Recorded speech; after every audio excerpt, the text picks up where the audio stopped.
Gente, o tema dessa conferência é a respeito de transbordar. Mas ninguém me disse transbordar do quê? Então, eu estou partindo do princípio que a gente quer transbordar em tudo aquilo que Deus tem para nós. E transbordar, frutificar, deixar fluir tudo aquilo que Deus preparou e foi conquistado para nós por Jesus na cruz do Calvário.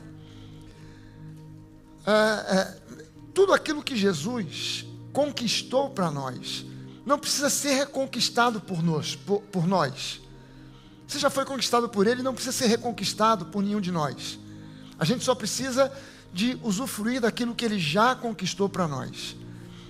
Mas há uma coisa que é fundamental nessa história toda, que é a renovação da nossa mente na palavra. Essa Bíblia, eu não costumo viajar com essa Bíblia aqui. Normalmente eu levo uma outra Bíblia. Essa Bíblia aqui eu tomo muito cuidado porque ela já foi rabiscada, riscada, anotada por mim. Então ela já soltou folhas, já soltou páginas. E aí eu mando para reformar a Bíblia e tal. Então essa é a Bíblia de $1 milhão. Então eu não viajo com ela. Mas não sei porquê, na última hora peguei ela e trouxe. E essa Bíblia tem uma característica que todo mundo reconhece que ela é minha. Porque na capa dela eu botei, já está meio desbotada, mas eu botei esse símbolo aqui. Algumas pessoas olham e falam assim: que símbolo é esse que o pastor botou na Bíblia? E como eu já sou tido como um cara meio maluco, meio esquisito, que prega uma doutrina maluca, esse negócio de graça, tal, esses caras têm essa coisa da graça, o pessoal já olha assim: isso aí é coisa da nova era. Esse símbolo, não, isso aqui é só um sinal de trânsito. Só isso. É só isso. É só um sinal de trânsito. Quem tem carteira de motorista, quem já tem o seu driver's license, dirige, tem que saber o que é esse sinal. Você vem numa rua, tem uma placa, ou está pintado no chão, um triângulo de ponta cabeça. Você sabe o que isso significa? Dê a preferência. Então por que esse símbolo está aqui na minha Bíblia? Para me lembrar do seguinte: se existe algum conflito entre aquilo o que eu penso, acho, entre aquilo que eu aprendi com meu pai, minha mãe, professor, com a vida, se existe algum conflito entre aquilo que eu penso, acho, aprendi e aquilo que a Bíblia diz, alguém vai ter que ceder, ou eu ou a palavra. Adivinha quem? Então é para eu lembrar que se existe algum conflito, porque a minha visão de mundo, a minha visão política, a minha visão de filosofia de vida, se existe algum conflito entre isso que está na minha cabeça e aquilo que a Bíblia diz, tem um ditado no Brasil que diz que manda quem pode e obedece quem tem juízo. Então, uma vez que a Bíblia tem preferência, eu tenho juízo. E eu desisto da minha opinião, da minha ideia, da minha achologia, e eu cedo a palavra. E sempre que eu tenho feito isso na minha vida, isso só tem resultado em bênção. Isso nunca resultou em alguma coisa ruim. Isso nunca resultou em algo negativo. Isso sempre resultou em alguma coisa muito boa na minha vida. E eu quero que você tenha isso como um princípio de vida. Nós, no nosso espírito, se você já recebeu Jesus como seu Senhor e Salvador, no seu espírito, você já é salvo. O problema no seu espírito já está resolvido. O problema no seu espírito já foi resolvido por Jesus na cruz do Calvário. Mas você é um espírito que possui uma alma e habita num corpo. O problema do seu espírito já foi resolvido. Você era uma velha criatura no seu espírito, você era um pecador no seu espírito, você estava associado ao diabo, pronto para ir ao inferno no seu espírito. Isso foi resolvido na cruz do Calvário. O problema do seu corpo, um corpo que ainda hoje está sujeito a enfermidades, um corpo que está sujeito ainda hoje a dores, a calvície, e outras coisas que você olha e não, o problema do seu corpo não vai ser resolvido pelo cirurgião plástico. O problema do seu corpo vai ser resolvido pela ressurreição. A gente vai ressuscitar com um corpo glorificado. É esse mesmo corpo que está aí, só que sem gordura, sem calvície, sem dor, sem hipertensão, sem precisar de remédio. É um corpo glorificado, amém?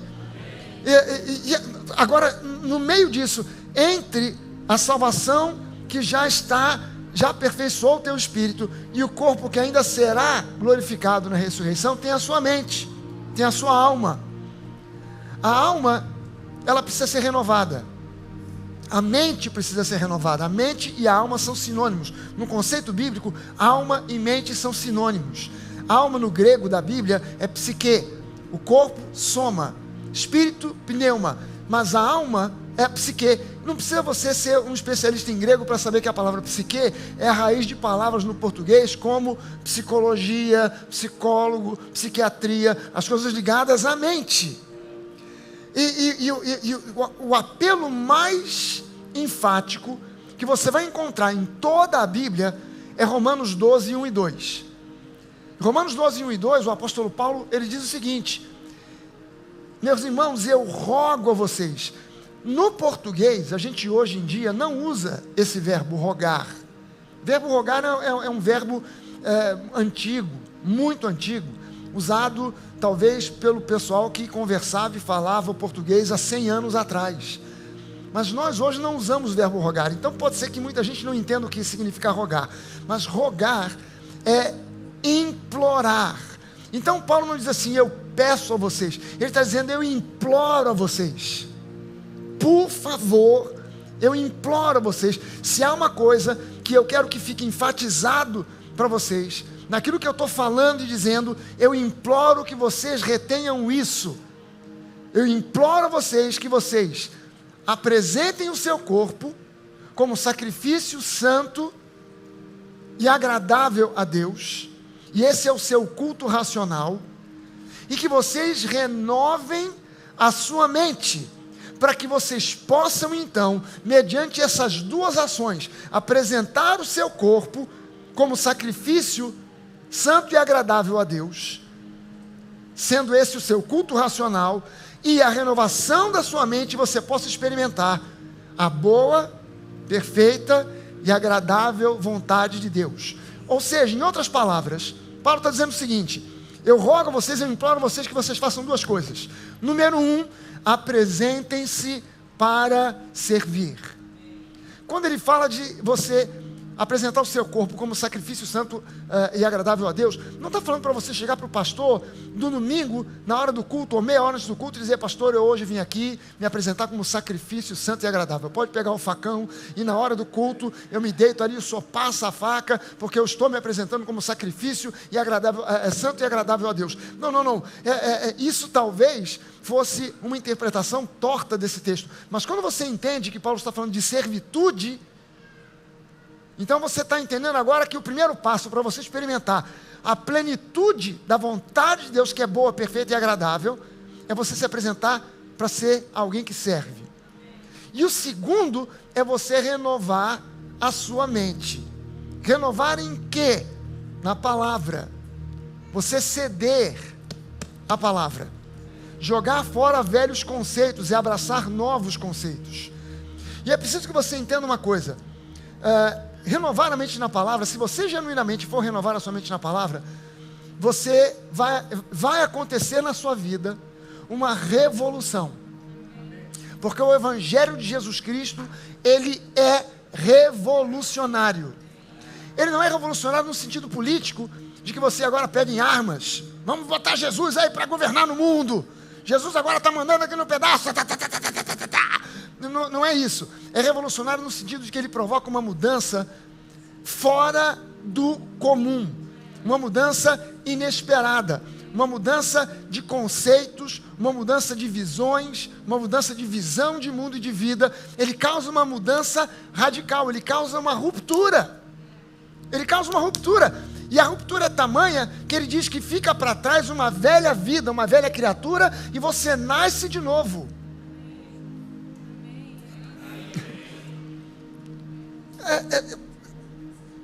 Você começa a renovar a mente e ter novos conceitos a respeito, por exemplo, de quem Deus é. Deus não é um Deus castigador. Deus não é um Deus que veio em Cristo ao mundo para julgar você. Ou melhor, Ele veio para te julgar, mas não do jeito que você foi ensinado, sei lá, por alguém em algum momento. Não, Ele veio para te julgar na cruz. E ali na cruz, em Cristo, você foi julgado, porque você foi condenado, julgado. A pena que foi dada a você nele foi a morte. Com ele você morreu, com ele você foi sepultado, com ele você ressuscitou, com ele você ascendeu, e agora você está assentado com Cristo em lugares celestiais.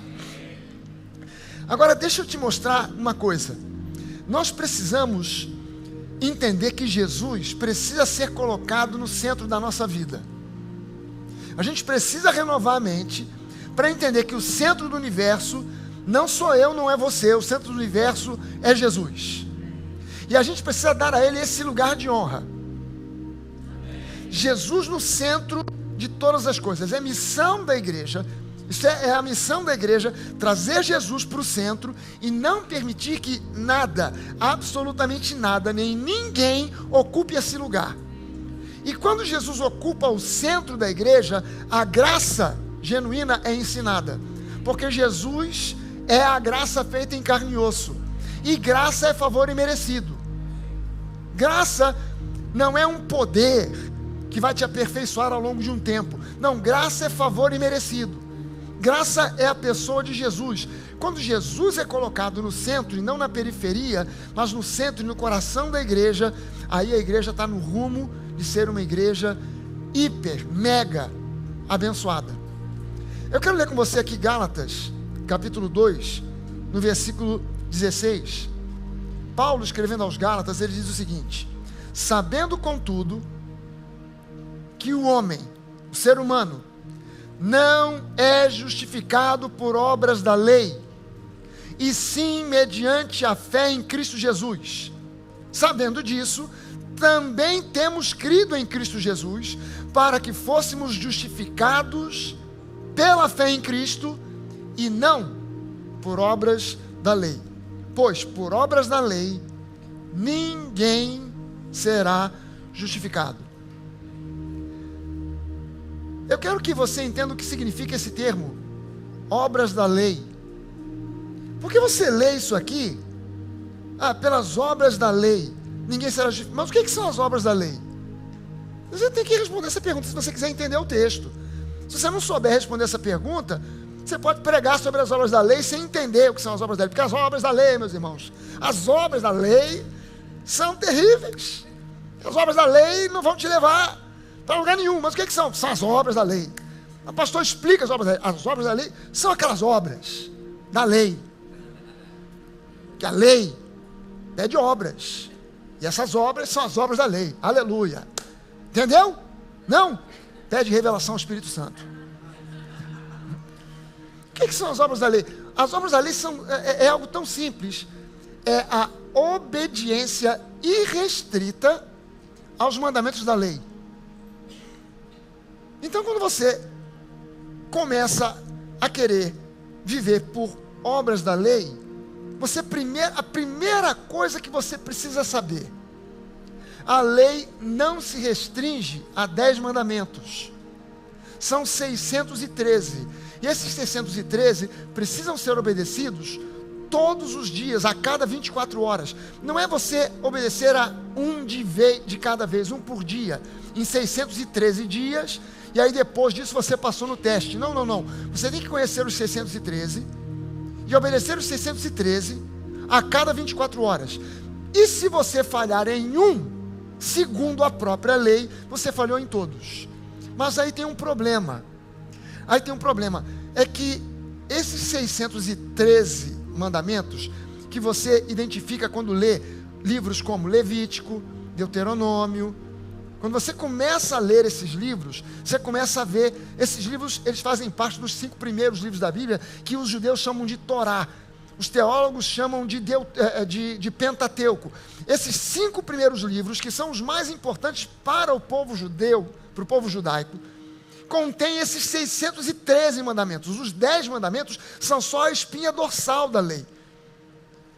E aí quando você olha para esses 613 mandamentos, tem coisas, não precisa você olhar para os 613, vou te dar um exemplo de apenas um entre os 10. Entre os 10 mandamentos tem um que diz assim: no sábado você não pode trabalhar. Todo mundo conhece esse mandamento, não conhece? É um dos 10 mandamentos, não é isso? Um dos Big Ten. Não, no sábado você descansa, não trabalha. Aí eu pergunto para você o seguinte: mas o que é trabalho? Se você, no sábado, precisar, por uma razão qualquer, sair de casa para ir almoçar na casa da sua sogra, é trabalho? Se você tiver que ir para a casa da sua sogra levando um saco de laranjas, é trabalho? Se você não levar nada, mas for só andando, é trabalho? Com o saco de laranjas é pecado, sem o saco de laranjas não tem problema? Como é que é isso? E aí se começa, os sábios, os rabinos, começaram a se juntar para definir certas coisas. E depois de muito estudar, muito pensar, meditar, conversar, debater, chegaram à seguinte conclusão: trabalho é qualquer esforço maior do que carregar 2 figos secos. Então, se você tiver que sair para andar até a casa da sua sogra, isso é um esforço maior do que o esforço de carregar 2 figos secos. Isso é trabalho, então é pecado. Aí eu crio uma nova lei.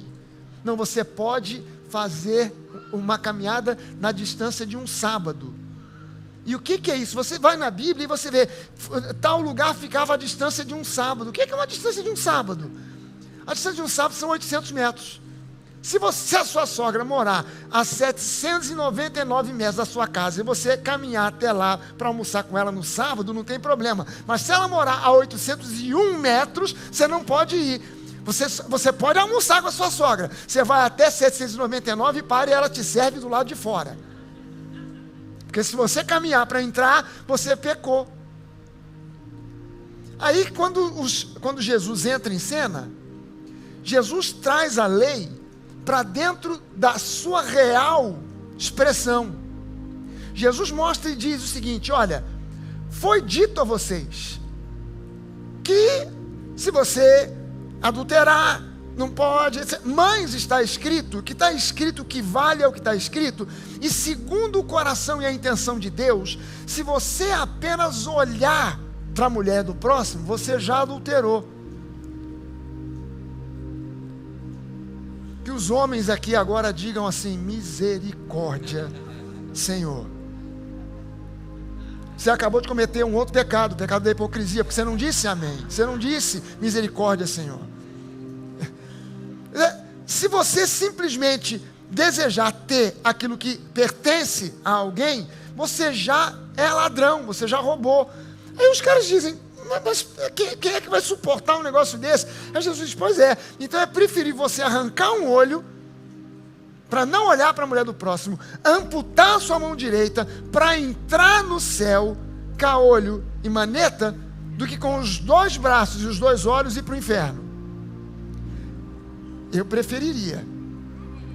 E a verdade é a seguinte: se todo mundo que advoga a lei ainda no dia de hoje levasse a sério o que Jesus diz, a igreja seria um lugar de caolhas e manetas. E as pessoas iriam dizer para o pastor: pastor, o senhor tinha que ter avisado isso antes. Você está entendendo que quando a Bíblia fala sobre essa ruptura, essa separação que existe entre lei e graça, não é meramente Deus dizendo para você que havia uma lei que você não entende bem, não sabe bem qual é, e é uma coisa meio vaporosa, meio etérea, meio impalpável, e ele substituiu pela graça, e a graça também é uma coisa assim muito difusa, muito aérea, que a gente não entende bem. Ah, que legal, essa doutrina saiu da frente a lei, e agora o que prevalece é a graça. Peraí.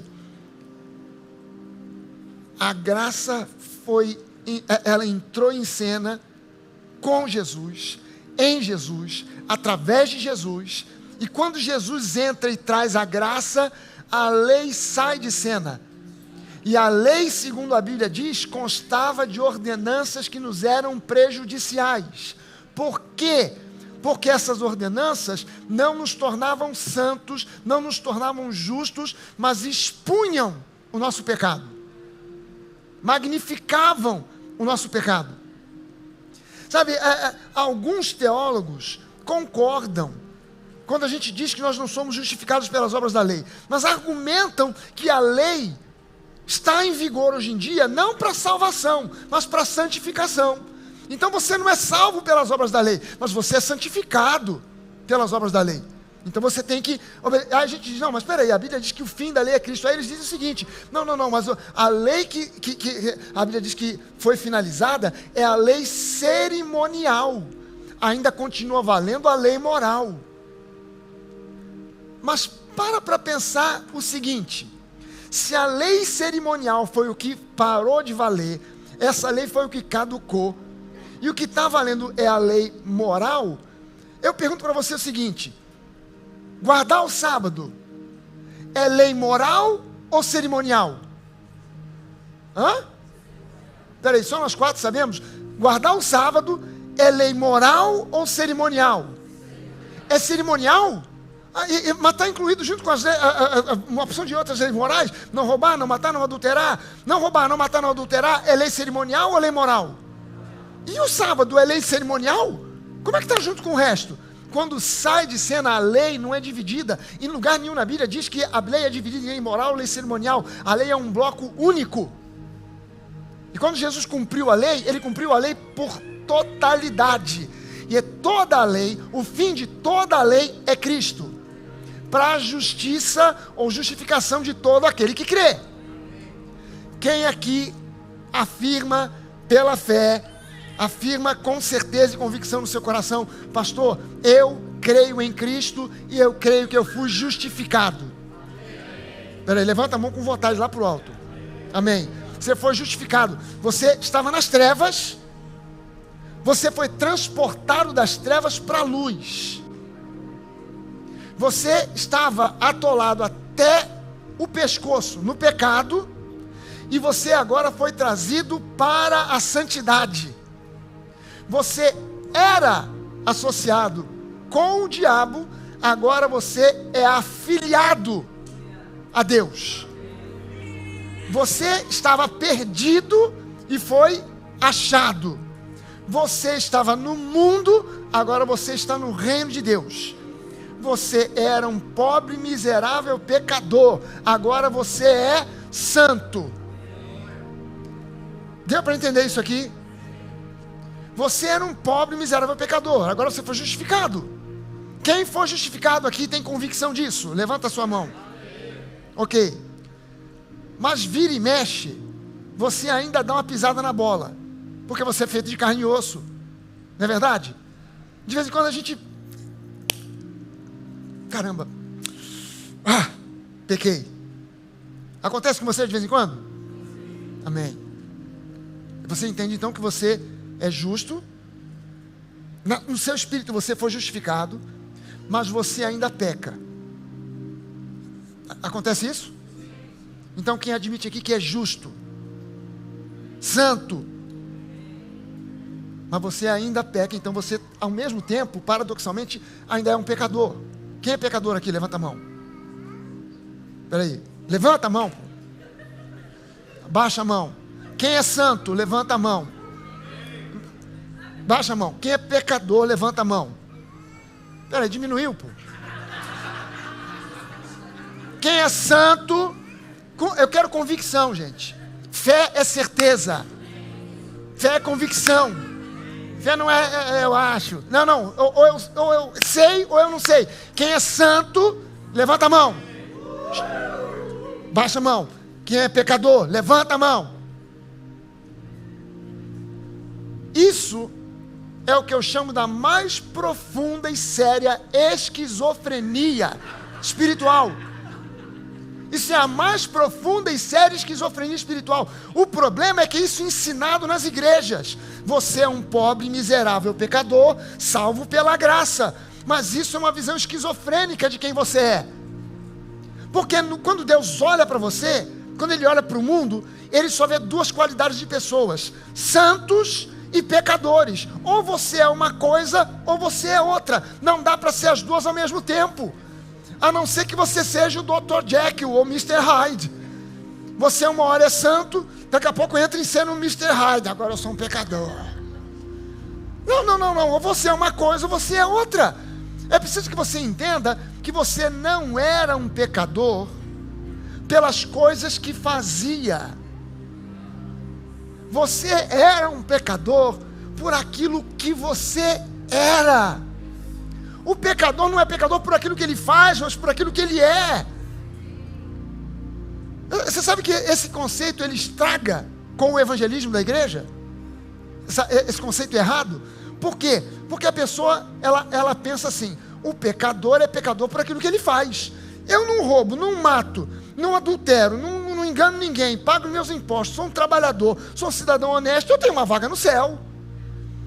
A igreja é para viciado, é drogado, traficante, bandido. Aí a gente só ouve esse tipo de testemunho. A gente chama o cara na igreja: eu era um traficante no Rio de Janeiro. Eu fiquei milionário vendendo droga. Eu tinha 5 esposas, 4 amantes.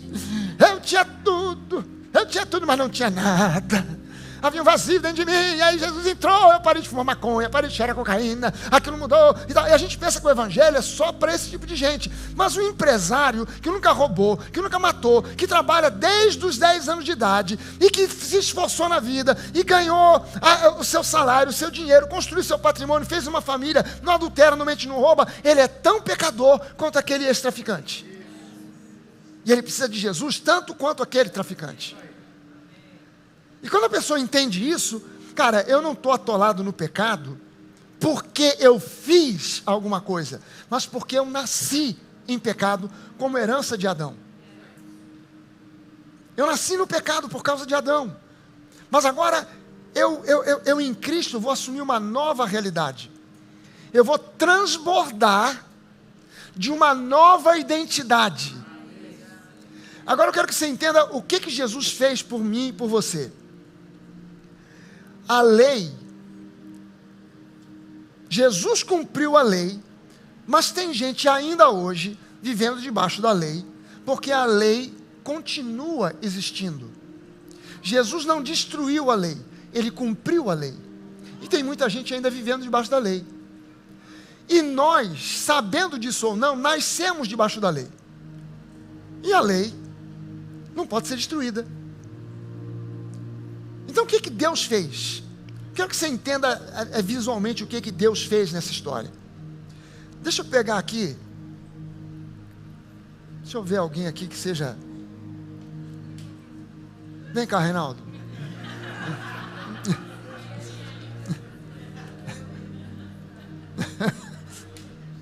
Sobe aqui, vem cá. Então, só pela semelhança do nome, Reinaldo, então vem cá, Ronaldo.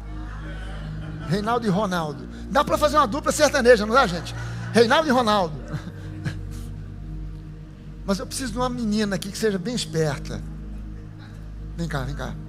É tu mesmo, vem cá. A ciclista favorita. Quero que você entenda aqui o seguinte. Esse aqui... Deixa eu até afastar isso aqui para você poder ver direito. Esse aqui é o senhor Lei. E essa pobre jovem está casada com ele. Está casada com o Mr. Lei. Aquele lá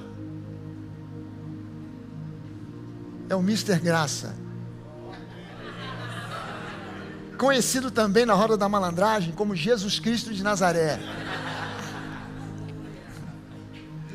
Está aqui o senhor Graça. Se agora alguém pegar essa jovem casada com o Mr. Lei e botar ela para casar com o Mister Graça, como é que isso se chama? Adultério. Então, não dá para arrancar ela dos braços do Mister Lei, para que ela se case com o Mister Graça. Então, volta para o seu marido. Fica quieta aí, porque se você sair para ir para lá...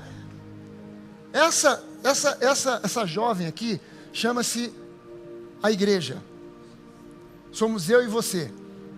Então Deus, a vontade boa, perfeita e agradável de Deus para mim e para a sua vida é estarmos casados com o Mister Graça, com Jesus.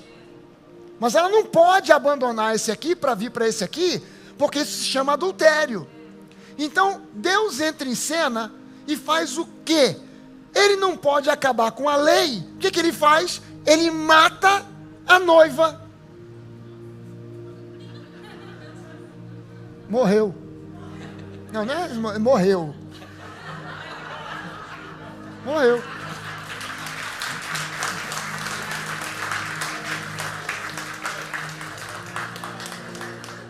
Presta atenção no que Jesus fez agora. Presta atenção no que Jesus fez agora. A noiva morreu, não morreu?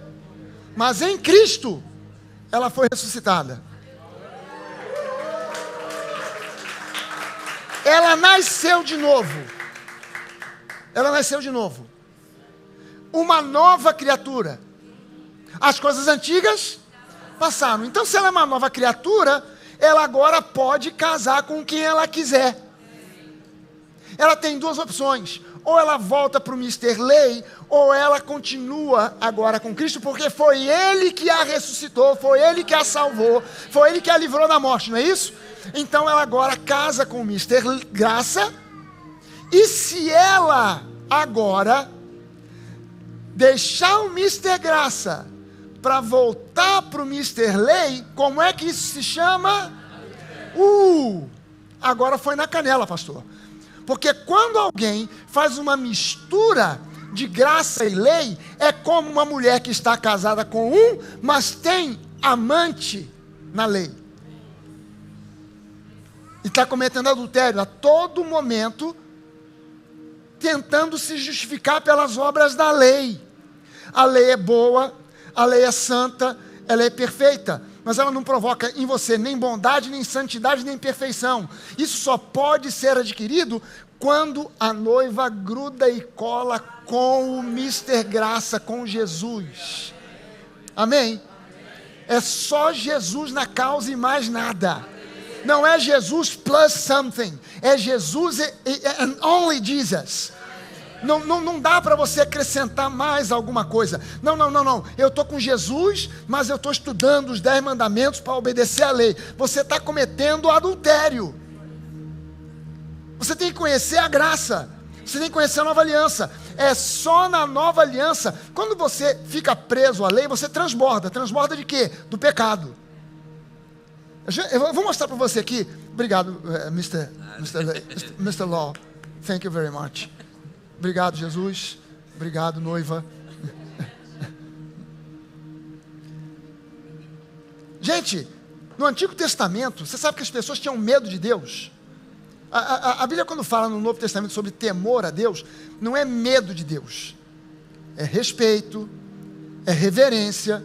Mas no Antigo Testamento o pessoal tinha medo de Deus. Por quê? Porque eles sabiam o seguinte: se eu tiver um encontro e eu vir Deus, eu morro.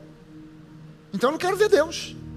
Eu não quero ver Deus, porque se Ele passa na minha frente e eu vejo, eu morro. Então as pessoas, elas entendiam isso. E isso era assim por uma razão. Porque elas viviam debaixo da lei, e a lei desperta a consciência do pecado. E a consciência do pecado aparece justamente por causa da lei. Então qual é a vontade boa, perfeita e agradável de Deus hoje? Que você transborde uma nova consciência. A consciência da justificação. Em Cristo eu fui justificado. Você pode levantar uma das suas mãos e dizer isso? Em Cristo eu fui justificado. Eu já não sou quem eu fui. Eu nasci de novo. Eu sou uma nova criatura. As coisas antigas já passaram. Tudo se fez novo. Eu sou santo. Eu pertenço a Jesus. Eu pertenço a Deus. E a minha vida está na direção de uma vida vitoriosa sempre. Amém? Romanos 3:20 diz assim: visto que ninguém será justificado diante dele por obras da lei, em razão de que pela lei vem o pleno conhecimento do pecado. Deu para entender ou precisa desenhar, gente? Isso aqui é tão claro. Pela lei vem o pleno conhecimento do pecado. Então nós não estamos vivendo mais no tempo da lei. O tempo da lei chamava-se a velha aliança. Nós estamos vivendo na nova aliança. A nova aliança é completamente diferente da antiga aliança. Na antiga aliança, Deus diz o seguinte para o seu povo: eu sou um Deus bom, eu sou um Deus legal, eu sou um Deus gente boa, mas eu castigo o pecado dos pais nos filhos até a 3ª e 4ª geração. O que quer vir debaixo dessa lei? Na nova aliança, ele diz o seguinte: dos seus pecados eu jamais me lembrarei. Eu jamais me lembrarei. Quer dizer, aquilo que eu fiz ontem e vou confessar para Deus hoje, ele diz assim: não estou entendendo a respeito do que você está falando. Não é que Deus sofra de falta de memória. Deus se recusa, pelo seu poder. Deus é onipotente. Então na sua onipotência ele tomou uma decisão: eu não me lembrarei dos pecados de vocês. Por quê? Porque em Cristo Jesus todos eles foram levados. Não alguns, não os piores, mas todos. Mas pastor, e os frutos? E a prática do cristianismo? Como é que fica? Cara, crenças corretas sempre nos levarão para uma vida correta. Crenças corretas nos levam para uma vida correta. Então não se preocupe com os frutos, se preocupa com a seiva que alimenta a árvore. A preocupação de uma laranjeira não é se ela vai produzir laranjas, porque inevitavelmente ela vai produzir laranjas. O problema dela não são as laranjas que ela vai produzir, é a seiva que vai alimentá-la. Se ela não estiver alimentada, se não houver seiva, não há fruto. Então é preciso que o meu cuidado não é com o fruto, o meu cuidado é com a seiva. O meu cuidado não é com as minhas obras, o meu cuidado é com a palavra que me alimenta. Se eu for alimentado da palavra, da graça, que é o que está vigente, é o que está valendo hoje, fatalmente as boas obras aparecerão de forma natural, assim como uma árvore frutífera, quando é cuidada, alimentada, regada, adubada, ela fatalmente na época certa produz os seus frutos, e ela não faz força para produzir esses frutos. Eles aparecem como consequência do fato de ser uma árvore frutífera. Sabe, você e eu somos comparados na Bíblia com uma árvore frutífera, e chamados por Jesus para dar muito fruto, não algum fruto, não um pouco de fruto, mas muito fruto. E a gente está plantado num solo que tem uma seiva maravilhosa para nos alimentar, porque esse solo onde a gente está plantado é o solo da graça. Se é que você está plantado no solo da graça, porque quem não está plantado nesse solo não vai produzir os frutos que agradam a Deus. A gente está plantado no solo da graça. Então, crenças corretas vão produzir experiências corretas, vida correta. A expectativa de juízo, que vem de uma visão de um Deus duro, punitivo, de mão pesada, causa prejuízos no seu corpo, na sua alma, provoca doença física, provoca doença emocional, depressão, medo, angústia. Cansei de atender pessoas lá no Rio de Janeiro, na nova igreja, que chegam doentes e que reconhecem: pastor, eu fiquei nesse estado por causa da paranoia que vem na minha cabeça, de medo do inferno, porque eu vivi assim na incerteza: será que eu sou salvo ou não sou? Eu não sei. E do que essa pessoa transbordava? De medo, insegurança, dúvida. Eu não sei se eu sou salvo. Se Jesus vier agora, será que eu vou com Ele? Ou eu fico? Se eu morrer amanhã, eu vou para o céu, eu vou para o inferno, fico aonde? Não sei. Jesus, a igreja hoje não ora como a igreja primitiva orava. A igreja primitiva orava dizendo assim: Maranata, vem, Senhor Jesus. A igreja dos dias de hoje ora assim: Jesus, segura as pontas, não volta agora. Espera mais um pouco, porque se você voltar agora vai dar ruim para nós, porque nós ainda estamos atolados no pecado. Você e eu não estamos mais atolados no pecado. Nós estamos plantados no novo solo, que é o solo da graça. Aleluia. Gente, o diabo, ele não pode te pegar para te esganar. Se pudesse, ele faria isso, mas ele não pode. Ele tem que ficar à distância de você. Como ele não pode te pegar, o que ele faz? Ele lança dardos inflamados, são setas. São um dardo. Alguém assistiu aqui os Jogos Olímpicos? Eu sou fascinado com os Jogos Olímpicos, e uma das coisas que eu mais gosto de assistir nos Jogos Olímpicos são as provas de atletismo. E uma das provas de atletismo é o lançamento de dardo. O camarada está lá, o alvo é lá embaixo, o camarada vem correndo com aquele troço e joga, aquilo voa 50, 60, quase 70 metros. Crava lá no chão, o camarada mede, quem lançar mais longe ganha a competição. O diabo está lançando dardos inflamados, que são pensamentos errados. Você não é ninguém, você não vale nada, você não vai conseguir, você é um pobre, miserável pecador. E o diabo nunca vai lançar um pensamento dizendo que é ele que está lançando isso. Você acha que o diabo é bobo? E vai chegar para você e dizer assim: sou eu que falo contigo, Satanás, direto do inferno. Não. O apóstolo Paulo diz que, se possível, ele se disfarça de anjo de luz. Então ele vem com uma palavra mansa: assim te diz o Senhor, já não conquistarás nada.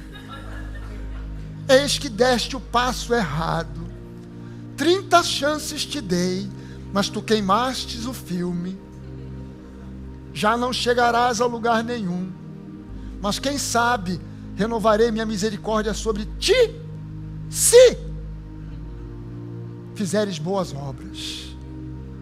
Aí a pessoa: é verdade, bem que o pastor falou, eu tenho que dar tudo. Ela não oferta por amor, ela oferta por medo.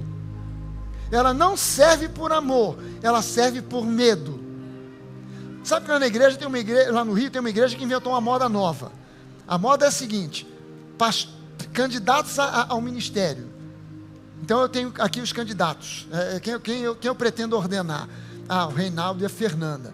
O que o Reinaldo e a Fernanda vão ter que fazer? Um ano probatório. O que é o ano probatório? Durante um ano, o Reinaldo tem que me servir e a Fernanda tem que servir a pastora Denise. Então a Fernanda terá que ir na minha casa para lavar a louça, que a minha senhora pastora apóstola profetiza, aleluia, não pode desgastar suas unhas com a louça da janta. Então é a Fernanda que vai lavar a louça, é a Fernanda que vai lavar a roupa, é o Reinaldo que vai lavar o meu carro. Eu não vou gastar dinheiro no lava-jato, ele vai lavar meu carro, ele vai carregar as minhas malas, ele vai ofertar para mim o dinheiro da passagem para eu vir a Atlanta pregar na conferência. Ele vai fazer tudo durante um ano. Aí então, talvez, se for aprovado, ele vai ser ordenado ao ministério. Aonde é que isso está escrito na Bíblia? Está escrito no livro de Heresias, capítulo 4, versículo 3 em diante. E a pessoa serve por medo, por interesse. Eu quero ser ordenado, então eu vou lavar o carro do pastor, eu vou lavar a louça da pastora, eu vou lavar as roupas que estão sujas na casa do pastor, eu vou fazer o que ele me pediu, o que ele me mandar, eu vou rastejar, vou lamber as botas dele, porque eu quero ser ordenado. Então eu sirvo por interesse, eu sirvo por medo, e eu não sirvo por amor, eu não oferto por amor, e o amor sai da minha vida. E se o amor sai, gente, se o amor sai, Deus, que é amor, saiu, já era. Estou vivendo agora não mais como um filho amado, mas como um servo. E segundo esse pessoal diz, servo inútil. Servo inútil, rebaixado. Eu não sou um servo inútil, eu sou um filho amado. Você quer frutificar em abundância na sua vida? Você quer transbordar do amor de Deus? Você quer transbordar do fruto do Espírito? Amor, alegria, paz, bondade, benignidade, mansidão, domínio próprio. Faltou 2 aqui. Fidelidade, longanimidade. Você quer transbordar disso aí? Gente, o fruto do Espírito nada mais é do que o caráter de Cristo. Nós fomos chamados para transbordar, frutificar o fruto do Espírito, o caráter de Jesus, porque o único Jesus que esse mundo consegue ver somos eu e você. Então a gente precisa transbordar do caráter de Cristo. Quem quer transbordar do caráter de Cristo aqui, diga amém. Gente, nós queremos transbordar do caráter de Cristo. Você quer transbordar? Vou te dizer o que você precisa fazer para transbordar. A gente está fechando hoje a conferência, então agora vem a chave do final da coisa toda, da história toda. O que eu preciso fazer para transbordar do caráter de Cristo, das bênçãos de Deus, do amor de Deus? Vou te contar uma história bíblica, para você entender. Abraão e Sara tinham uma promessa da parte de Deus: vocês terão um filho. O filho da promessa que mais tarde a gente viu, nasceu, chamou Isaac. Entre a promessa, 75 anos Abraão tinha, e a realização disso, foram 25 anos. Abraão só foi ter esse filho aos 100 anos de idade. Então, durante esse período de tempo, Abraão teve que renovar a sua fé, se fortalecer na fé, esperar contra a esperança. Ou seja, ele teve que desenvolver um novo tipo de esperança. Uma esperança bíblica, uma esperança divina, que no Novo Testamento é chamado de elpis. Elpis não é a esperança do mundo. A esperança do mundo se baseia em chances, possibilidades. Tomara. Quais são as suas chances de passar nesse concurso que você vai fazer, nessa entrevista para esse trabalho novo? São as chances de 80%. Então você tem boas chances. A gente vai orar para você passar, porque as chances são boas. Mas quais são as chances para essa entrevista que você vai fazer? Só 20%. Então não vale nem a pena orar, porque as chances são tão pequenas. Não, a esperança do mundo se baseia em chances. A esperança bíblica é uma expectativa alegre de coisas boas. Eu não estou na expectativa de absolutamente nada que não seja coisas boas. Abraão teve que lutar com aquilo que ele via, aquilo que ele sentia, para manter em alta essa expectativa. Aí um dia, está Abraão acampado, ele, Sara, e a Bíblia diz que 3 homens, que na verdade eram 3 anjos, vieram visitar Abraão e Sara. Abraão reconhece que aquele visitante era algo sobrenatural, uma visitação de Deus. Abraão se prostra diante deles, dá adoração a Deus e os convida para ficar com eles. E Sara, dentro da tenda, começa a preparar alguma coisa para esses visitantes, porque naquela cultura, você receber um visitante e não honrá-lo com uma refeição, era uma coisa impensável, uma falta de educação, uma falta de honra impensável. Então, Sara está dentro da tenda, lá fora está Abraão com aqueles 3 homens, e um deles vira-se para Abraão e diz: Abraão, daqui a 1 ano, a tua mulher vai dar à luz a um filho. Aí a Bíblia diz que Sara, dentro da tenda, falou consigo mesma. Diz que Sara riu e falou: será que eu, sendo velha, e o meu Senhor sendo velho, terei eu ainda prazer? Lá fora, o anjo vira e fala: Sara, você riu. Eu ri, não? Riu. Mas você vai ver que daqui a 1 ano você vai ter esse filho. Agora, presta atenção no que Sara falou. Eu não estou lendo o texto bíblico aqui, para a gente ganhar um pouco de tempo, mas depois, se você quiser conferir, confira em casa. Eu juro para você que eu estou falando que está na Bíblia. Olha só, primeira coisa, Sara chamou o seu marido de Senhor. Eu já tentei fazer isso com a Denise. Quero que você me chame de Senhor. A partir de agora eu sou o Senhor. Senhor, Senhor, Senhor. Está feliz agora? Não adiantou nada, não resolveu o problema. Mas Sara chamou o seu marido de Senhor. E olha o que ela disse. Ela não disse assim: mas depois de velho, e também o meu senhor já velho, terei eu ainda um filho? Ficarei eu grávida? Terei eu ainda a capacidade de dar à luz? Não, olha o que ela disse. Terei eu ainda prazer? Bom, para meio entendedor, pingo é letra. Você entendeu o que Sara quis dizer? Hã? Vou desenhar para você aqui. Presta atenção no que ela disse. Qual é o modo pelo qual um casal gera um filho? É no momento de maior prazer da experiência humana. Quem entendeu, diga amém. Quem não entendeu, diga ai de mim. Terei eu ainda prazer com o meu Senhor? Você quer frutificar em abundância?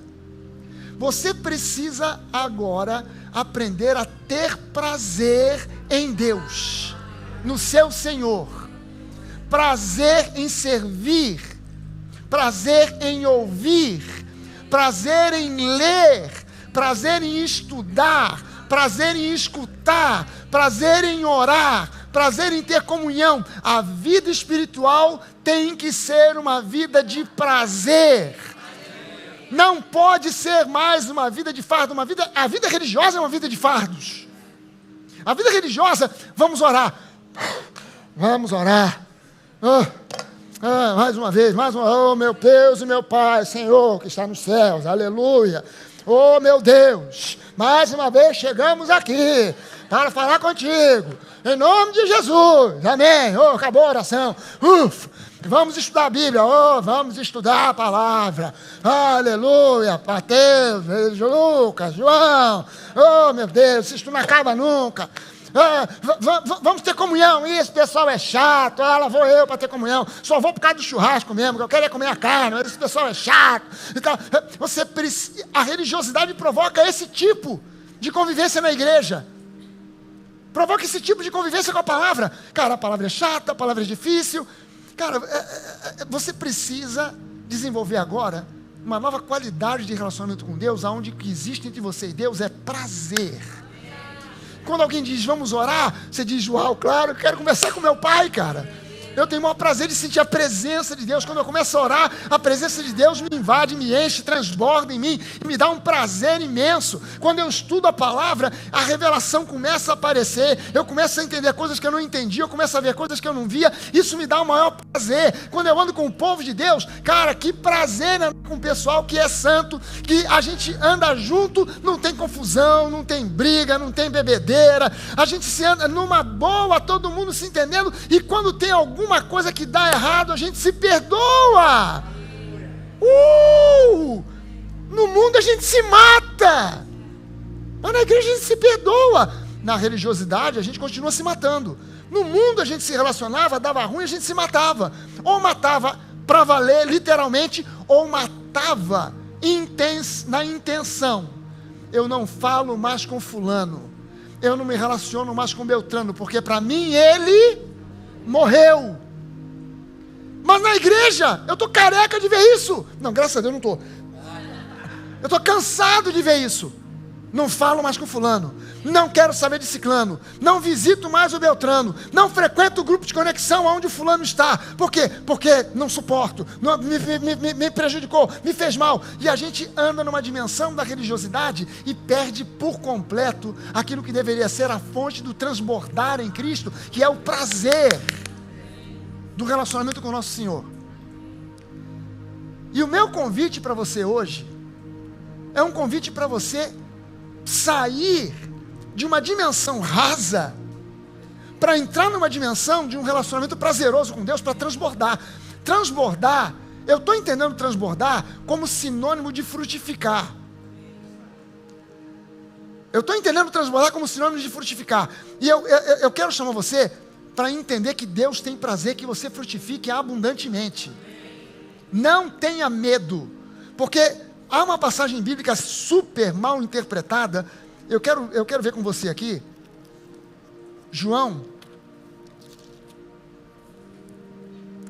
capítulo 15, só para a gente fechar. O JP lá na na projeção deve estar ficando maluco já, porque nada do que eu falei aqui está aqui no que eu dei para ele. João capítulo 15, olha só o que Jesus diz: eu sou a videira verdadeira, e o meu pai é o agricultor. Deixa eu começar aqui te dizendo uma coisa que a Bíblia não diz, é apenas uma conjectura minha, porque eu leio a Bíblia e também uso a minha imaginação.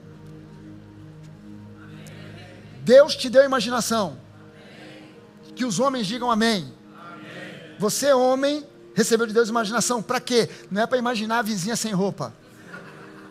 É para você visualizar e imaginar a sua vida debaixo das bênçãos. Amém? As mulheres digam: Deus me deu imaginação. Amém?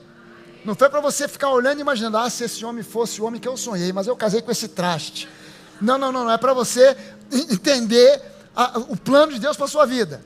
Se você se vê desfrutando. Então eu uso da minha imaginação. Quando Jesus diz: eu sou a videira verdadeira, eu visito lá o livro de Gênesis capítulo 1, capítulo 2. Quando Deus diz para Adão: Adão, você tem duas árvores aqui. Uma você pode comer à vontade, árvore da vida. Da outra você não toque e não coma, porque é a árvore do conhecimento do bem e do mal. Se você visitar um seminário qualquer, e perguntar para um estudante o que significa a árvore da vida, qualquer um vai dizer para você, primeiro ano, primeiro semestre, primeira semana de aula, qualquer um vai dizer para você: a árvore da vida é um símbolo que aponta para Jesus. Aí você pergunta assim: e a árvore do conhecimento do bem e do mal? O que é a árvore do conhecimento do bem e do mal? O que ela aponta? O que ela representa? É o conhecimento, né? O bem, o mal e o bem. Conhecimento. Não vai saber dizer. A árvore da vida aponta para Jesus. A árvore do conhecimento do bem e do mal aponta para a lei. Adão, é certo que no dia que você comer dessa árvore do conhecimento do bem e do mal, você morrerá. Por quê? Porque o Espírito vivifica, mas a letra mata. Que letra é essa? É a letra da lei. Mata. Eu não posso provar para você, mas eu tenho certeza no meu coração, e a gente só vai confirmar isso quando a gente chegar no céu, que a árvore da vida nada mais era do que uma simples parreira. Porque se a árvore da vida representa Jesus, e Jesus diz: eu sou a videira verdadeira. Havia naquele jardim muitas videiras, mas eu sou a videira verdadeira. Aquelas eram apenas frutas naturais. Eu sou a videira especial, a árvore da vida. Enquanto que a árvore do conhecimento do bem e do mal era simplesmente uma figueira, porque a figueira, na simbologia bíblica do Antigo Testamento, aponta para Israel ou para a lei, dependendo do contexto. Então, Deus, eu não sei por que botaram como fruto da árvore do conhecimento do bem e do mal uma maçã. Coitada da maçã, era mais provável de ser um figo. Não coma desse troço. Pode comer qualquer outro figo, dessa figueira não, porque essa figueira representa a lei. Foi justamente o que Adão comeu. Agora Jesus diz: eu sou a videira verdadeira, e quem cuida dessa videira é o meu pai, que ele é o agricultor. Todo ramo que estando em mim não der fruto, ele o corta. O apóstolo Paulo diz para nós, e Jesus também fala para nós aqui, que nós somos como ramos que foram enxertados em Jesus. Não é isso? Nós somos como ramos que fomos... Mas a visão que a gente tem aqui é a visão de uma videira. Eu que não entendo bolhufa de videira, fui consultar quem? O mestre Google, para saber como é que funciona esse negócio de enxerto. E aí eu descobri o seguinte: depois eu consultei outras pessoas, eu fiz uma visita a uma região produtora de vinhos no Brasil, o sul do Brasil, e comecei a perguntar para o pessoal lá nas vinícolas: vem cá, como é que é esse negócio de enxertar? Aí o pessoal me mostrou o que é enxerto. O camarada pega de uma videira que não está dando nada, ele corta um ramo, pega aquele ramo, vai numa videira produtiva, e ele faz, em um ramo qualquer, ele corta nesse sentido assim, ó, o ramo está aqui, ele corta assim, e pega aquele galho que ele cortou da outra videira, enfia aqui, amarra, bem amarrado, faz como se fosse um curativo, e deixa ali durante alguns dias. Depois de alguns dias, quando ele tira aquele curativo, a videira, aonde o galho foi enxertado, ela incorpora aquele galho, e você já não vê mais. Você já não vê mais uma separação. E aquele ramo que foi enxertado, por exemplo, numa videira que produz uva Merlot, ele podia ser a uva que fosse. Era Cabernet Sauvignon. Agora enxertado numa videira de uva Merlot, aquele ramo que era de uma videira de Cabernet Sauvignon, produz agora a uva Merlot. Não produz mais os frutos que produzia quando estava naquela árvore original. Produz agora os frutos da árvore onde ela foi enxertada. Nós éramos de uma outra videira brava. Nós fomos cortados de lá, enxertados em Cristo, e agora o fruto que nós produzimos não é mais o fruto da antiga videira. Nós agora produzimos o fruto da videira verdadeira, que é Jesus.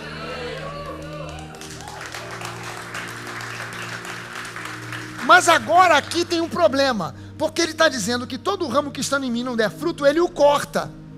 Então, Jesus enxertou, Deus é o agricultor, ele enxertou você como um ramo estranho, ele pegou você e enxertou em Jesus, mas você não está produzindo nada. O que Deus faz? Mete o machado e corta. Deixa eu te explicar outra coisa sobre ramos de videiras. Alguém aqui já alguma vez na vida visitou uma vinícola e já viu uvas plantadas, videiras plantadas? Para você que nunca viu, a videira é um ramo que é uma árvore que você olhando para ela, você não consegue identificar exatamente o que é o tronco, porque ela começa a brotar e os ramos começam a se espalhar pelo chão. Você só vê, se você seguir o ramo, você acaba chegando no ponto que está plantado na terra. Mas você não consegue identificar exatamente um tronco. Então, esses ramos que se espalham pelo chão não produzem boas uvas. Produzem aquilo que os agricultores chamam de uva brava. É uva ruim. Ou não produz uva nenhuma. Então, para produzir fruto, o que o agricultor faz? Ele pega os ramos e amarra esses ramos numas treliças, para que eles fiquem no formato de uma árvore. Às vezes são treliças baixas, às vezes é um carramanchão, né? E ela vai subindo como uma trepadeira, e as uvas ficam produzidas aqui no alto, né? Você passa às vezes pelo carramanchão, tem uva pendurada, você estica a mão e puxa, e come a uva. Então o agricultor, quando vê um galho, um ramo, que está caído, ele sabe que aquele ramo não vai produzir fruto. E ele não está ali para brincar, ele está ali para ter uma colheita abundante. Ele está ali para colher muita uva. Ele não quer colher 1,5 kg, ele quer colher 1,5 toneladas de uvas. Então, esse ramo não pode ficar no chão, porque isso para mim é prejuízo. O que ele faz? Ele pega o ramo e levanta esse ramo, amarra com os outros lá no alto, e esse ramo passa a produzir boas uvas. Esse verbo que aparece aqui, traduzido no português como cortar, todo ramo que estando em mim não der fruto, ele o corta, essa tradução está errada. Porque o verbo no original grego é airó, e airó significa levantar. Então, o que Jesus disse? Eu sou a videira verdadeira, meu pai é agricultor, e todo ramo que estando em mim não der fruto, ele o levanta. Você acha que Jesus ia... o preço que foi pago pela sua vida, o sangue de Jesus, o sacrifício de Jesus, para agora Deus vir e cortar? Não, o preço foi muito alto para Deus te desprezar. Jesus disse: aquele que vem a mim, de modo algum eu o lançarei fora. Aquele que veio a mim, sabe por quê? Você não veio a Jesus porque você imaginou que isso seria benéfico para a sua vida. Você foi atraído por uma armadilha do Espírito Santo. O Espírito Santo foi te trazendo sem você sentir, sem você saber, sem você perceber. Você chegou na igreja como eu cheguei um dia, contrariado, de braço cruzado, olhando porque eu estava interessado, não era em Jesus. Eu queria era a Denise. ela me evangelizando, ela me levava para a igreja, eu entrava no culto de jovem, os jovens lá, para mim aquilo era um bando de otário, um bando de bobo, e eles lá, Jesus, Jesus, Jesus, e eu olhando e falava, meu Deus do céu, é muito otarice, é muito bobo, meu Deus do céu, olha para a cara desse sujeito, um homem feito, pulando aí igual um bobalhão, pô, com essa cara, com esse sorriso amarelo na cara, dizendo que Jesus é bom, meu Deus do céu, que tristeza, que coisa horrível, e esse culto que não acaba, de braço cruzado, assistindo de braço cruzado, em pé de braço de do meu lado, aleluia, aleluia, Jesus, converte esse homem, Jesus, tem misericórdia, oh meu Pai, aleluia. Eu não estava nem sabendo que Deus tinha um plano que Ele formou para mim antes da fundação do mundo. Quando a Bíblia diz que eu fui chamado no ventre da minha mãe, na verdade, o plano que Deus fez foi bem antes da fundação do mundo. E o Espírito Santo estava aprontando uma armadilha para mim. E quando eu menos esperava, ele entrou chapado de frente. E eu não pude resistir, eu tive que me converter a ele, a minha vida mudou da água para o vinho. E se a sua vida não mudou da água para o vinho, hoje é um dia para isso acontecer. Você não veio aqui por um acaso. Você não está aqui porque você, de repente, não tinha mais o que fazer. Então vamos lá, vamos assistir um culto, né? Quem sabe vai ser legal, vamos lá. Não. Deus tem um propósito para a sua vida. Você não é fruto do acaso. Pastor, você não sabe a minha história. Mamãe não me queria. Quando descobriu que eu estava grávida, tomou chá de carqueja misturado com, sei lá o que, espada de São Jorge, para ver se abortava. Não deu certo, não adiantou nada.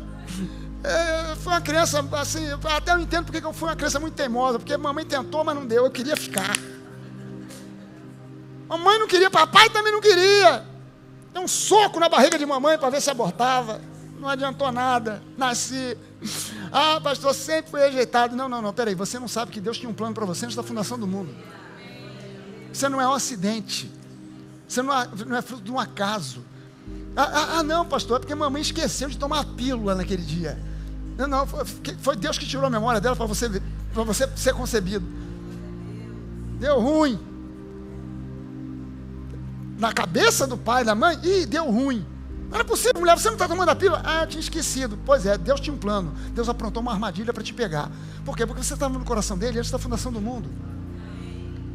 E aí ele está dizendo aqui, vocês, quando você não produz fruto, ele levanta, e todo que dá fruto, ele limpa para que produza mais fruto ainda. Então permaneçam em mim, e eu permanecerei em vocês. Como não pode o ramo produzir fruto de si mesmo, se não permanecer na videira, assim nem vocês podem dar, se não permanecerem em mim. Eu sou a videira verdadeira, e vocês são os ramos. Quem permanece em mim e eu nele, esse dá muito fruto, porque sem mim, vocês não podem fazer nada. Será que você consegue reconhecer a centralidade, a grandeza de Jesus nessa noite? Levantar as suas mãos e dar glórias a Ele, porque Ele tem um plano de fazer transbordar na sua vida, um plano que você nunca poderia imaginar, um plano de prosperidade, de vida abundante, de família abençoada, e não me importa a sua história prévia, não importa a sua história prévia. Pastor, já me converti há 20 anos, até hoje eu não vi o plano de Deus acontecer. Talvez você esteja nesses 20 anos crendo de forma errada, mas eu quero te convidar a partir de hoje a crer de forma certa. Deus é bom. Deus não tem mais juízo para você. O juízo para a sua vida foi exercido em Cristo Jesus, Ele foi o teu substituto. Hoje você pode transbordar de alegria. Hoje você pode transbordar de convicção e certeza da sua salvação. Hoje você pode transbordar da paz de Cristo, porque tudo que você precisava foi conquistado para você na cruz do Calvário. Você não está carente de absolutamente nada. Absolutamente nada. O Senhor é o teu pastor e nada te faltará.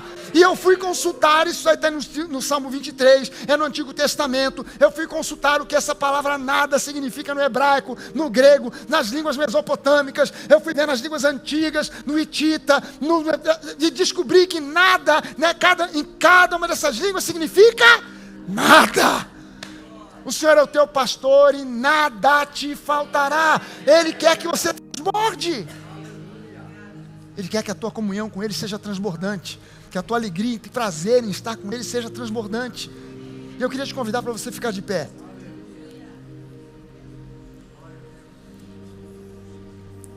E deixa eu te lançar um desafio aqui para essa noite.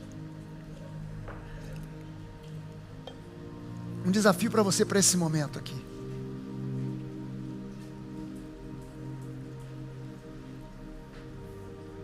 Quero que você entenda algumas coisas aqui. Número 1, se você diz, pastor, eu não estou vendo esse transbordar na minha vida, então eu quero orar por você. Se você diz, pastor, mas eu estou já assim fluindo na boa, legal, tranquilo, Deus pode te dar mais, quer te dar mais.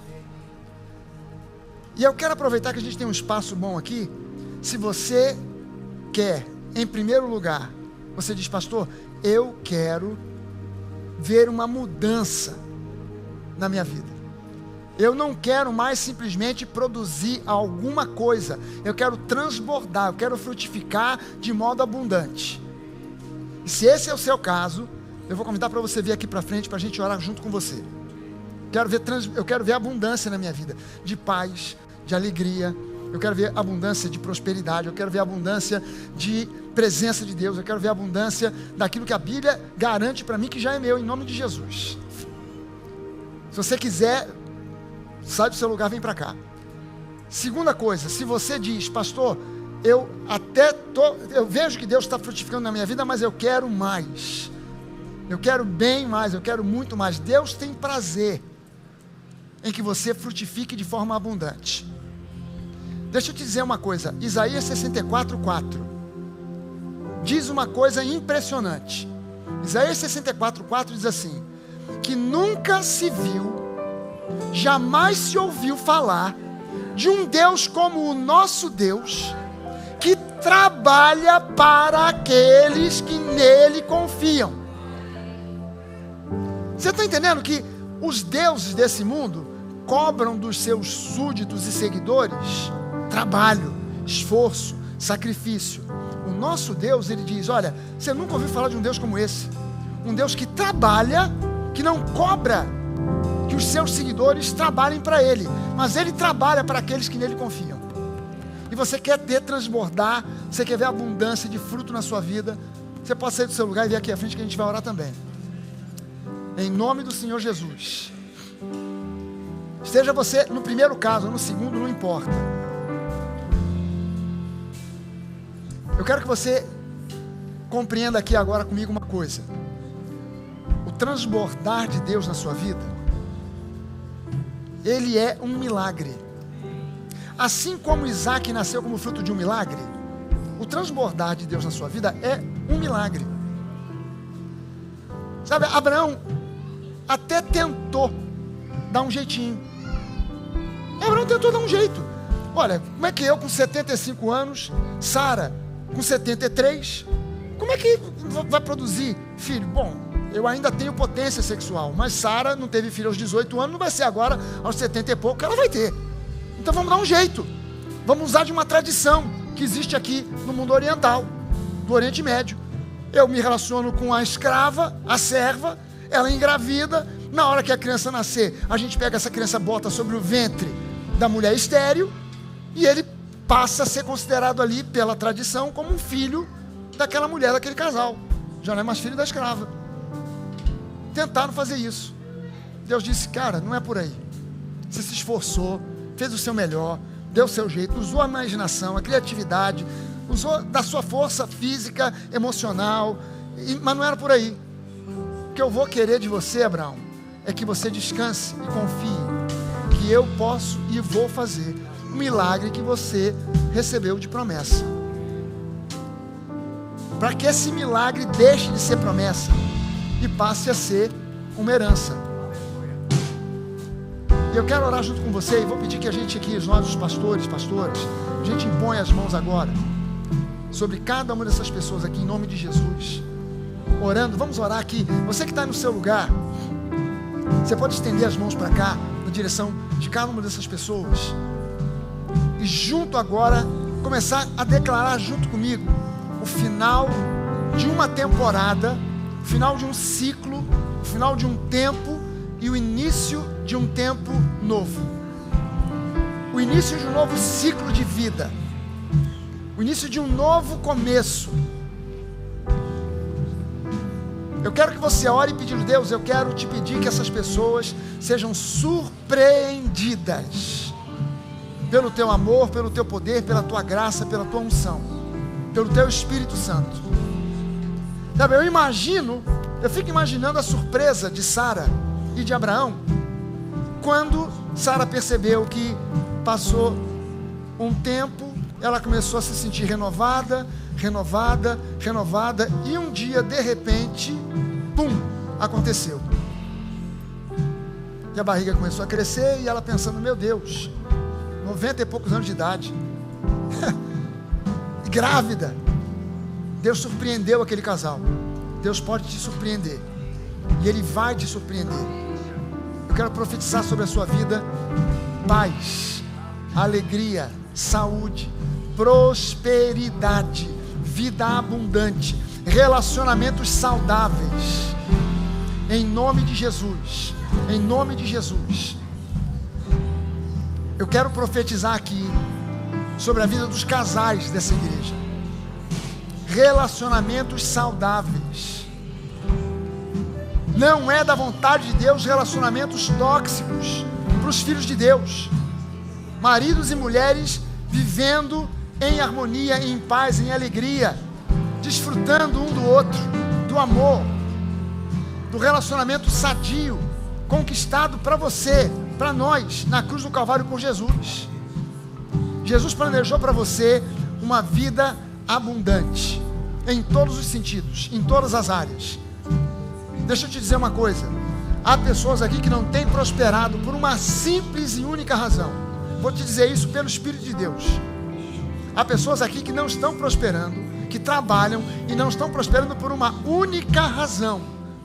Você trabalha, você é uma pessoa honesta, íntegra, trabalhadora, mas você tem andado preocupado, preocupada, ansioso. Você tem andado preocupado, olhando para frente, dizendo, mas eu tenho me esforçado, tenho feito o meu melhor, as contas estão sendo pagas, mas eu não estou ainda aonde eu imaginava que estaria, trabalhando do jeito que eu tenho trabalhado. Saia dessa preocupação, entre no descanso, entre na confiança plena de que Deus tem um plano e um propósito para você. Confie nele, confie nele, confie nele nessa noite. Entregue-se, renda a Ele e diga, Senhor, eu confio em Ti, eu confio que o Senhor tem o melhor para mim, e eu confio que vai haver uma guinada nesse jogo, vai haver uma virada de mesa, e essa promessa vai deixar de ser promessa para começar a ser agora uma herança para ser desfrutada. Em nome de Jesus, em nome de Jesus.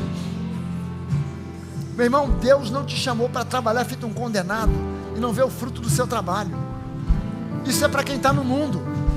Isso é para quem está no mundo. Deus te chamou para ver o trabalho das suas mãos prosperando. É promessa de Deus lá ao povo da antiga aliança, no livro de Deuteronômio. Caramba, se era promessa para o povo da antiga aliança, não será para nós na nova aliança? Meu Deus! Se você está nesse caso de ansiedade e preocupação com a questão financeira, com a questão de trabalho, apresente as suas mãos agora a Deus, porque Deus diz, eu abençoarei o trabalho das suas mãos. E ainda que você diga, pastor, mas eu não trabalho com a mão, meu trabalho não é manual, meu trabalho é um trabalho intelectual. As mãos simbolizam simplesmente a sua força de trabalho, seja trabalho físico, seja trabalho manual, seja trabalho intelectual. Então apresente as tuas mãos agora a Deus e diga, Senhor, eis-me aqui, eu me apresento diante de Ti como um filho amado, filho da promessa, filho do Teu povo, no meio do Teu povo eu me apresento a Ti, para que o Senhor traga sobre mim a realização daquilo que foi prometido. Eu abençoarei o trabalho das tuas mãos. Eu sou um abençoado, eu sou uma abençoada. Diga isso, eu sou um abençoado, eu sou uma pessoa abençoada, eu sou um filho abençoado. O Senhor é meu pastor e nada vai me faltar. Aleluia. Não importa o que você tem visto, não importa o que você tem sentido, não importa as notícias que você tem recebido, importa é que Deus está no controle da sua vida. E maior é aquele que está em você do que aquele que está nesse mundo. Eu queria que você repetisse esse alto e bom som, para que você ouça, para que você entenda. Diga: eu sou um abençoado, ou uma abençoada. Se você está junto com a sua esposa aí, diga: o meu casamento é abençoado, a minha família é abençoada, os meus negócios são abençoados, a minha casa é abençoada. Se você tem filhos, diga: os meus filhos são abençoados. Diga junto comigo com toda a autoridade: na minha casa, na minha família, na minha vida, o diabo não tem espaço, não tem vez, porque nós, na minha casa, serviremos ao Senhor hoje, amanhã e sempre. E em nome de Jesus, em nome de Jesus, quem prevalece na minha casa é o Espírito de Deus. Aleluia! Oh, aleluia! Receba agora o que o Senhor te dá, receba o que o Senhor te entrega, receba do alto poder, autoridade, vida abundante, receba cura, libertação, restauração. Aleluia! Em nome de Jesus. Aleluia! Levante suas mãos, levante suas mãos. Deixe esse lugar com o som da sua voz. Diga ao Senhor: obrigado, Jesus. Obrigado, Pai. Muito obrigado, Pai. Deixe o som, deixe esse lugar com o som da sua voz, dizendo: Senhor, você é bom demais. Pai, você é bom demais. Muito obrigado, Deus. Muito obrigado, Pai. Aleluia, em nome de Jesus. Em nome de Jesus.